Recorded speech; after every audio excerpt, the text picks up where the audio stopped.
இன்று அதிகாலை 1:44 பாகிஸ்தானில் உள்ள தீவிரவாத தளங்களை இந்திய விமானப்படை தாக்கியிருக்கிறது. இது ஆப்ரேஷன் சிந்தூர் அப்படிங்கிற பேரில் பாகிஸ்தான் தீவிரவாதிகளுக்கு எதிராக இந்த நடவடிக்கை எடுக்கப்பட்டிருக்கிறது.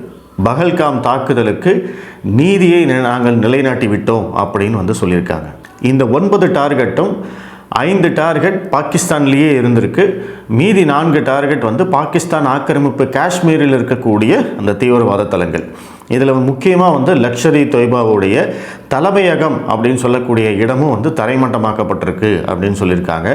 ஸோ இன்று காலை எழுந்ததிலிருந்து ஒரு நல்ல செய்தி அப்படின்னு தான் சொல்லணும். ஏன்னா நேற்று வரைக்குமே இங்கே தமிழக சமூக ஊடகங்களில் என்ன பண்ணிட்டு இருந்தாங்க அப்படின்னா, இந்தியா அதெல்லாம் போர்லாம் தொடுக்காதுங்க, எங்கள் மோடி அதெல்லாம் பண்ணுவாராங்க, அவருக்கு அந்த அளவுக்குலாம் தைரியம் கிடையாதுங்க, அப்படி இப்படின்னு ஏகப்பட்ட நெகட்டிவ் கமெண்ட்ஸ் வந்துக்கிட்டே இருந்தது. அதுலேயும் முக்கியமாக நேற்று போர் தடுப்பு ஒத்திகை அப்படின்னு சொல்லி மத்திய அரசு சொல்லியிருந்தாங்க. இன்று அது நடக்கிறதா இருந்தது. 7ஆம் தேதி இந்தியாவில் இருக்கக்கூடிய மிக முக்கிய நகரங்களில் போர் பாதுகாப்பு ஒத்திகை, போர் வந்ததுன்னா என்ன பண்ணணும் ஏது பண்ணணும் அப்படிங்கிற அந்த ஒத்திகை நடக்கிறதா இருந்தது. அது தொடர்பான அறிவிப்பு வந்த போதும் கூட இங்கே நிறைய பேர் கிண்டல் பண்ணிக்கிட்டே இருந்தாங்க. நிறைய பேர் யார் அப்படிங்கிறது நம்மளுக்கே தெரியும். இங்கே இருக்கக்கூடிய இடதுசாரிகள், திமுகவினர் ப்ளஸ் இஸ்லாமியர்கள், இவங்க எல்லாருமே பெரும்பாலும், நான் சொல்கிறது எல்லாருமே அப்படின்னு சொன்னால் அதில் நிறைய பேர் பாகிஸ்தானை கண்டிப்பவர்கள், இந்த தீவிரவாத தாக்குதலை கண்டிப்பவர்கள், மத்திய அரசுடன் உடன் நிற்பவர்கள், இவங்கெல்லாம் இருக்காங்க. அதில் பெரும்பாலானவர்கள் பாஜகவை எதிர்க்க வேண்டும் அப்படிங்கிறதுக்காக இந்த தாக்குதலுக்கு ஆதரவாக துணை போவது, பாகிஸ்தானுக்கு ஆதரவாக பேசுவது, மத்திய அரசை வேண்டுமென்றே இழிவாக விமர்சிப்பது, இந்திய இராணுவத்தை விமர்சிப்பது, இப்படியான வேலைகளை செஞ்சுக்கிட்டே இருக்காங்க. இது எல்லாம் எதிர்க்க அப்படின்னா இதன் மூலமாக பாஜகவை அவங்க விமர்சிக்கிறதா அவங்க நினச்சிக்கிறாங்க. ஆனால் உண்மை அது இல்லை. பஹல்காம் தாக்குதல் அப்படிங்கிறது மத ரீதியான தாக்குதல் அப்படிங்கிறத ஒத்துக்கிறதுக்கே இவங்களுக்கு மிகப்பெரிய சிக்கல். அப்படி ஒன்றும் நடக்கவே இல்லை. அப்படி தீவிரவாதிகள் மதம் கேட்டு சொல்கிற அளவுக்கு அவங்களுக்கு நேரம் இருக்கா? அப்படி ஒன்று நடந்தது அப்படின்னு ஆதாரமே இல்லை அப்படின்னு ஒட்டு மொத்தமாக பூசி மெழுகிற வேலையைத்தான் இங்கே இருக்கிறவங்கள செஞ்சுக்கிட்டே இருக்காங்க. அதற்கு மிக முக்கியமான காரணம் இஸ்லாமிய அப்பீஸ்மெண்ட் பாலிட்டிக்ஸ், இஸ்லாமிய தாஜா அரசியல் அப்படின்னு சொல்லலாம். அதை பாஜகவுக்கு எதிர்முகாமில் இருக்கக்கூடிய அத்தனை கட்சிகளும் ஒரே மாதிரி நிலைப்பாட்டில் அவங்க பண்ணுறாங்க. தீவிரவாத தாக்குதல் நடந்தும் இத்தனை நாட்கள் கழித்தும் இந்தியா எந்த விதமான ரெஸ்பான்ஸும் பண்ணவே இல்லையே அப்படின்னு நிறைய பேர் அதாவது நான் சொல்கிற மாதிரி இந்த இடதுசாரிகள், திராவிட காங்கிரஸ் கும்பல் தான் தொடர்ச்சியாக கிண்டல் பண்ணிக்கிட்டே இருந்தாங்க, நக்கல் பண்ணிக்கிட்டே இருந்தாங்க, கலாய்ச்சிக்கிட்டே இருந்தாங்க. ஸோ அவங்க எல்லாருக்குமே அநேகமாக இந்த பச்சை மிளகா வச்ச மாதிரி ஏறியும்னு நினைக்கிறேன். இன்றைக்கி காலையில் செய்திகளை பார்த்த உடனே, நேற்று சில பதிவுகளை பார்க்கும்போது கூட அதெல்லாம் போர்லாம் வராதுங்க அப்படிங்கிற ஒரு லத்தார்ஜிக்காக ஒரு நக்கலாக பேசிக்கிட்டு இருந்தவங்க அத்தனை பேருமே இன்றைக்கி காலையில் எந்திரிச்சு செய்தி சேனல்களை பார்த்த உடனே அலறியிருப்பாங்க அப்படிங்கிறது நம்மளுக்கு புரியுது. இதில் முக்கியமாக நம்ம பார்க்க வேண்டியது ஆப்ரேஷன் சிந்தூர் அப்படின்னு எதுக்காக பேர் வைக்கணும். இந்த ஆப்ரேஷன் சிந்தூர் அப்படிங்கிற பேருக்கு மிக முக்கியமான காரணம் என்னன்னா, இந்த பெஹல்காம் தீவிரவாத தாக்குதலில் தீவிரவாதிகளுடைய டார்கெட் யார் அப்படின்னு கேட்டிங்கன்னா இந்துக்கள்லேயே குறிப்பாக குடும்பத்தோடு இருக்கக்கூடிய அந்த ஆண்கள், குடும்ப தலைவராக இருக்கக்கூடிய ஆண்கள். இந்த தாக்குதலில் இருக்கிற ஒரு பேட்டர்ன் என்ன அப்படின்னா, குடும்பத்தோடு இருக்கிறவங்களை செலக்ட் பண்ணி அவங்கள இந்து அப்படின்னு ஐடென்டிஃபை பண்ணி அதற்கு பிறகு அந்த குடும்ப தலைவனை மட்டும் சுட்டு கொண்டிருக்காங்க. அதுவும் பாயிண்ட் பிளாங்க்ல சுட்டு கொண்டிருக்காங்க. ப்ளஸ் அவங்க குடும்ப உறுப்பினர்களுக்கு முன்னாடியே. இதுதான் அந்த பேட்டர்ன். ஏகப்பட்ட பேர் இப்படி தான் இறந்துருக்காங்க. எத்தனை குடும்பங்கள் இதன் மூலமாக பாதிக்கப்பட்டிருக்கு அப்படின்னு நம்ம பார்க்குறோம். அந்த தாக்குதலில் தன்னுடைய கணவன் இறந்த போது என்னையும் சுட்டு கொன்று அப்படின்னு கூட ஒரு பெண் கேட்டிருக்காங்க அப்படின்னு கூட நம்ம செய்திகள் பார்த்தோம். ஸோ அப்போது இந்து பெண்களுக்கு திருமணமானதுக்கப்புறம் பார்த்தீங்க அப்படின்னா நம்ம நெற்றி வகுடில் குங்குமம் வைக்கிற பழக்கம் இருக்குது. நம்ம குங்குமம்னு சொல்லுவோம், ஹிந்தியில் சிந்தூர் அப்படின்னு சொல்லுவோம். நம்மளுக்கும் செந்தூரம் அப்படின்னு சொல்லிட்டு கூட ஒரு பேர் இருக்குது. ஸோ தீவிரவாத தாக்குதல் மூலமாக இந்திய பெண்களின் குங்குமத்தை அழித்த அந்த தீவிரவாதிகளை ஒழிப்பதற்காக அதே பெயரில் ஒரு ஆப்ரேஷன் நடத்துது இந்திய இராணுவம். ஸோ இதுதான் அந்த ஆப்ரேஷன் சிந்தூர் அப்படிங்கிறதுக்கான பெயர். என்னுடைய இந்திய சகோதரிகளின் குங்குமத்தை அழித்த உன்னை நான் அழிப்பேன் அப்படிங்கிறது தான் இந்த ஆப்ரேஷன். ஸோ இந்திய இராணுவம் மிக முடிவோடு இருக்காங்க. இதில் ரொம்ப தெளிவாக சொல்லியிருக்காங்க, நாங்கள் வந்து தீவிரவாதிகளுடைய தளங்களை மட்டுமே தாக்கி இருக்கிறோம். பாகிஸ்தான் இராணுவ தளங்களை நாங்கள் தாக்கவில்லை, அதே போல் பொதுமக்கள் வசிக்கும் இடங்களையும் நாங்கள் தாக்கவில்லை அப்படின்னு இந்திய இராணுவம் மிக விரிவான ஒரு அறிக்கை கொடுத்துருக்காங்க. அது போக வந்து இன்றைக்கி காலையில் 10 மணிக்கு வந்து மத்திய அரசு வந்து இந்த தாக்குதல் சம்பந்தமாக விளக்கம் கொடுக்கறதுக்கும் ரெடியாக இருக்காங்க. இதில் நம்ம செய்ய வேண்டியது என்ன அப்படின்னா, எல்லைக்கு அந்த பக்கம் இருக்கக்கூடிய தீவிரவாதிகளை, பாகிஸ்தான் இராணுவத்தினரை நம்மளுடைய இராணுவத்தினர் ஒரு கை பார்த்துப்பாங்க, அவங்கள நம்ம நம்பலாம். எல்லைக்கு இந்த பக்கம் இருக்கக்கூடிய இந்த பாகிஸ்தான் ஆதரவு தீவிரவாதிகள் இங்கே நிறைய பேர் இருக்காங்க. இவங்களுடைய நோக்கம் எல்லாம் என்ன அப்படின்னா, இந்தியா அப்படிங்கிற அந்த ஒருங்கிணைவே வந்து இவங்களுக்கு பிடிக்கிறதில்ல. நான் இது வந்து ஒரு 2-3 வீடியோ முன்னாடி சொல்லியிருந்தேன். எப்பவுமே வந்து ஒரு நெருக்கடியான சமயங்களில் நம்மளுக்குள்ளே வந்து அந்த தேசப்பற்று அப்படிங்கிறது அதிகமாகும். நம்மளுக்குள்ளே என்னதான் வந்து டிஃப்ரென்ஸ் இருந்தாலுமே, நம்மளுக்குள்ள மத ரீதியான கருத்து வேறுபாடுகள், நம்மளுக்குள்ள ஜாதி ரீதியான கருத்து வேறுபாடுகள், அல்லது வந்து பொருளாதார ரீதியான கருத்து வேறுபாடுகள், அந்த அப் அண்ட் டவுன் எல்லாமே இருந்தாலுமே ஒரு நெருக்கடியான சூழ்நிலை அப்படின்னு வரும்போது நம்ம இது எல்லாத்தையும் ஒதுக்கி வச்சுட்டு நாம் இந்தியர்கள் அப்படின்னு நம்ம வந்து ஒருங்கிணைய ஆரம்பிப்போம். அந்த மாதிரியான ஒற்றுமை உணர்வு தான் இங்கே இருக்கக்கூடிய இந்த இடதுசாரிகள், திமுக ப்ளஸ் கம்யூனிஸ்ட் கட்சிகளுக்கு எதிரி. இவங்களுக்கு அந்த மாதிரி ஒற்றுமை ஆகக்கூடாது. மக்கள் வந்து இந்தியர்கள் அப்படின்னு ஒற்றுமை ஆகக்கூடாது, மக்கள் வந்து இந்துக்கள் அப்படின்னு ஒற்றுமை ஆகக்கூடாது. அதற்கு தான் வந்து இவங்க எதிராக பிரச்சாரம் பண்ணிக்கிட்டே இருக்காங்க.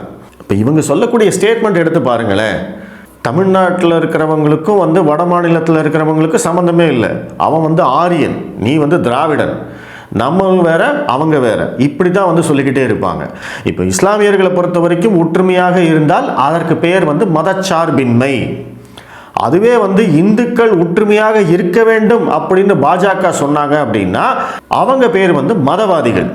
அவங்க வந்து மதத்தை அடிப்படையாக வைத்து மக்களை வந்து பிரிக்க பார்க்கிறார்கள் அப்படின்னு தான் வந்து இவங்கெல்லாம் பிரச்சாரம் பண்ணுவாங்க. அதாவது இஸ்லாமியர்களோ மற்ற சிறுபான்மையினர்களோ எல்லாரும் மத ரீதியாக, இன ரீதியாக அவங்கள் ஒற்றுமையாக இருக்க வேண்டும். அவங்களுடைய ஓட்டுகளை இவங்க அப்படியே ஒட்டு மொத்தமாக கொத்த வாங்கிட்டு போயிடுவாங்க. ஆனால் அதுவே இந்துக்கள் வந்து ஒற்றுமையாக இருக்கணும் அப்படின்னு சொன்னால் மட்டும் அது தப்பு, அது கூடாது, ஐயோ அது மட்டும் செய்யவே கூடாது. அதனால தான் வந்து தமிழர்கள் வேறு, வட மாநில இந்தியர்கள் வேறு, நம்மளுக்கு அவங்களுக்கு சம்மந்தம் கிடையாது, அவனுங்களாம் ஆரியர்கள், அவங்க நம்மளை வீட்டை பார்க்குறாங்க, நம்ம மொழியை அழிக்க பார்க்குறாங்க, இப்படியெல்லாம் தொடர்ச்சியாக பிரச்சாரம் பண்ணி உங்களை வந்து பிரித்து வைக்கிறது மட்டும்தான் இந்த இடதுசாரி கும்பல் வந்து தொடர்ச்சியாக பண்ணிக்கிட்டே இருக்காங்க. அதற்கு யாரெல்லாம் ஆதரவு கொடுக்குறார்கள் அப்படிங்கிறது உங்களுக்கு தெரியும். இன்றைக்கி வந்து செய்தி சேனல்களில் வரக்கூடிய செய்திகளில் அந்த கமெண்ட்ஸை போய் படித்து பாருங்கள், உங்களுக்கே புரியும் நான் சொல்கிறது. இப்போ இந்த இடத்துல வந்து நம்ம செய்ய வேண்டியது என்ன அப்படின்னா, இந்த பாகிஸ்தானை பொறுத்த வரைக்கும் அவங்க எப்பவுமே வந்து கோழைகள், நேருக்கு நேராக பெருசாக சண்டையே போட மாட்டாங்க. ஆனால் என்ன பண்ணுவாங்க அப்படின்னா, பொய்யான போலியான செய்திகளை தொடர்ச்சியாக பரப்பிட்டே இருப்பாங்க. அவங்களுக்கு ஏற்பட்ட சேதாரத்தை அப்படி ஒன்று நடக்கவே இல்லை அப்படின்னு மறப்பாங்க. ஏன்னா அதுதான் எப்பவுமே வந்து பாகிஸ்தானுடைய ஃபார்முலா. நம்ம இதற்கு முன்னாடி சர்ஜிக்கல் ஸ்ட்ரைக் பண்ண போதும் இதே தான் பண்ணாங்க. இப்போவும் வந்து இந்த தாக்குதல் நடந்ததுக்கப்புறமா அந்த 9 டார்கெட்டை வந்து நம்ம வந்து அடித்து உடைச்சதுக்கப்புறமா பாகிஸ்தான் ராணுவம் என்ன பண்ணியிருக்கு அப்படின்னா, நாங்கள் வந்து 5 இந்திய விமானங்களை சுட்டு வீழ்த்தி விட்டோம், மேலும் பல இந்திய வீரர்களை சிறைப்படுத்தி வைத்திருக்கிறோம் அப்படின்னு ஒரு செய்தி பரவுச்சு. இதில் என்ன கொடுமை அப்படின்னா, நம்ம வந்து எல்லை தாண்டிய தாக்குதலை செய்யவே இல்லை. நம்ம இந்திய நிலையிலிருந்தே, நம்மளுடைய எல்லையிலிருந்தே அங்கே இருக்கக்கூடிய பாகிஸ்தானில் இருக்கக்கூடிய தீவிரவாத தளங்களை வந்து ராக்கெட் மூலமாக தான் வந்து நம்ம தாக்கியிருக்கோம், ஏவுகணை மூலமாக தான் நம்ம தாக்கியிருக்கோம். எந்த இடத்துலையுமே வந்து இந்திய விமானங்களோ இல்லை இந்திய வீரர்களோ எல்லை தாண்டி போகவே இல்லை. அப்படி போகாத போது இவங்க எந்த இந்திய விமானங்களை சுட்டு பிடிச்சிருப்பாங்க? ஸோ இந்த மாதிரியான பொய் செய்திகளை தொடர்ச்சியாக பரப்பிட்டே இருப்பாங்க. முதல்ல வந்து இந்த தாக்குதலில் எங்களுக்கு எந்த சேதாரமும் இல்லைன்னு சொல்லுவாங்க. அதற்கு பிறகு பார்த்தீங்க அப்படின்னா, இந்தியா வந்து மக்களை கூடும் இடத்துல வந்து தாக்குதல் நடத்தியிருக்கு, பள்ளிக்கூடத்தை தாக்கியிருக்காங்க, மசூதியை தாக்கியிருக்காங்க, எங்களுக்கு இத்தனை பெண்கள் வந்து உயிரிழந்திருக்காங்க, இத்தனை குழந்தைகள் உயிரிழந்திருக்காங்க அப்படின்னு வந்து ஒரு வேஷம் போடுவாங்க. ஏன்னா அந்த மாதிரி ஒரு சிம்பதி கிரியேட் பண்ணாதான் உலக அரங்கில் வந்து இந்தியாவோட பெயரை கெடுக்க முடியும். ப்ளஸ் உள்ளூரில் இருக்கக்கூடிய இந்த பாகிஸ்தான் ஆதரவு இவங்கெல்லாம் இருக்காங்க இல்லையா, இவங்கெல்லாம் வந்து உடனே பார்த்தீங்களா இந்தியா பண்ணுற வேலையை பார்த்தீங்களா அப்படின்னு இவங்கெல்லாம் கிளம்புவாங்க. ஸோ அதனால் நீங்கள் பார்க்கக்கூடிய செய்திகளை அல்லது உங்களுக்கு வாட்ஸ்அப்லேயோ இல்லை சோஷியல் மீடியாலேயோ நீங்கள் எங்கேயாவது உங்களுக்கு வரக்கூடிய செய்திகளை ஒரு முறைக்கு 2 முறை வந்து செக் செய்யுங்க. ஃபேக்ட் இருக்கான்னு பாருங்கள், ஃபேக்ட் செக் செஞ்சுருக்காங்களான்னு பாருங்கள். அல்லது உங்களுக்கு நம்பிக்கை அளிக்கக்கூடிய நபர்கள் ஷேர் பண்ணுறதை மட்டும் நீங்கள் நம்புங்க. எல்லாரும் வாட்ஸ்அப்பில் வர்றது அத்தனையும் நம்புவோம், அது அத்தனையும் ஷேர் பண்ணுவோம், உடனே வந்த உடனே 10 பேருக்கு 20 பேருக்கு குரூப்புக்கு எல்லாத்துக்கும் அனுப்பிச்சி விடுவோம் அப்படின்னு தயவுசெய்து பண்ணாதீங்க. அது வந்து தவறான விஷயம். ஏன்னா இந்த மாதிரியான சமயங்களில் தான் நிறைய போலி செய்திகள் பரவும். அது வந்து உங்களுக்கே ஆபத்தாகவும் முடியலாம். ஏன்னா இந்த மாதிரி போலி செய்திகளை பரப்புறது சட்டப்படி குற்றம். அதையும் வந்து புரிஞ்சுக்கோங்க. இந்திய இராணுவத்துடைய ட்விட்டர் அண்ட் ஃபேஸ்புக் பக்கம்லாம் இருக்குது, யூடியூப் பக்கம் இருக்குது. சமூக வலைதளங்களில் இந்திய இராணுவம் ப்ளஸ் மத்திய அரசு, மத்திய அமைச்சர்கள் இவங்க எல்லாரும் இருக்காங்க. இவங்க என்ன தகவல் தராங்களோ அதை வந்து மிக முக்கியமாக நீங்கள் பகிருங்க. இங்கே இருக்கக்கூடிய செய்தி சேனல்களில் பேரில் நிறைய செய்திகள் வரும், அதில் நிறைய ஃபேக் இருக்கிறதுக்கு வாய்ப்பு இருக்குது. முதல்ல அவங்களுடைய அந்த பேஜில் போயிட்டு பாலிமர் நியூஸ்ன்னு போட்டிங்கன்னா அவங்களுடைய பேஜ் ஓப்பன் ஆகும். அந்த பேஜில் அந்த செய்தி இருக்கா அப்படின்னு பார்த்துட்டு இருந்ததுன்னா அதை ஷேர் பண்ணுங்க, இல்லையா அது போலி அப்படின்னு தெரிஞ்சுக்கோங்க. ஸோ அதனால் மக்கள் அனைவரும் வந்து இதில் பதட்டப்பட வேண்டிய அவசியம் நம்மளுக்கு ஒன்றுமே கிடையாது. நம்ம இந்திய இராணுவத்துடைய பாதுகாப்பில் இருக்கோம். கண்டிப்பாக இது வந்து நம்ம அந்த பகல்காம் தீவிரவாத தாக்குதலுக்கு எதிர்வினை தான் நம்ம பண்ணியிருக்கோம். நம்ம வந்து முதல்ல போய் அட்டாக் எதுவும் பண்ணலை, அதுவும் தீவிரவாதிகளை குறிவைத்து தான் தாக்கியிருக்காங்க. ஸோ அதனால் பாகிஸ்தான் மீண்டும் ஏதாவது எதிர்வினை ஆற்றாத வரைக்கும் இது அடுத்த கட்டத்துக்கு போகிறதுக்கு வாய்ப்பு இல்லை அப்படிங்கிறது தான் என்னுடைய சிற்றறிவுக்கு எட்டிய வகையில் நான் சொல்கிறேன். ஏன்னா ஒரே டைமில் நம்ம எல்லா தாக்குதலையும் முடிச்சிட்டாங்க அப்படிங்கிறது நம்மளுக்கு தெரியுது. ஸோ அடுத்த கட்ட அப்டேட்ஸ் ஏதாவது வந்தது அப்படின்னா நம்ம பார்ப்போம். மீண்டும் சந்திப்போம். ஜெய்ஹிந்த், பாரத் மாதா கி ஜெய். நன்றி.